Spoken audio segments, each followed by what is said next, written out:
How to sign up for a YouTube TV free trial. YouTube TV offers new subscribers a free trial period to explore its extensive range of live TV channels, including sports, news, and entertainment. The trial duration can vary, so it's advisable to check the current offer at the time of sign up. 1.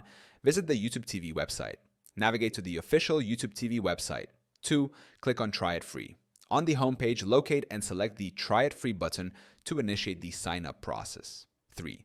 Sign in with your Google account. You will be prompted to sign in with your Google account. If you don't have one, you'll need to create it to proceed. 4. Confirm your home location. YouTube TV will request permission to access your location to provide local channels and content relevant to your area. Select add-on channels. Optional. You have the option to customize your subscription by adding premium channels or packages. This step is optional and can be adjusted later. Enter payment information. Provide valid payment details to activate the free trial. While the trial period is free, your payment method will be charged automatically at the end of the trial unless you cancel beforehand. 7. Review and confirm. Review your subscription details, including the trial duration and billing information.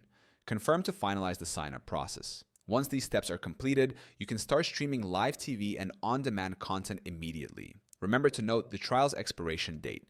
If you decide not to continue with the paid subscription, ensure you cancel before the trial period ends to avoid any charges. By following these steps, you can explore YouTube TV's offerings during the free trial period and determine if it meets your viewing preferences.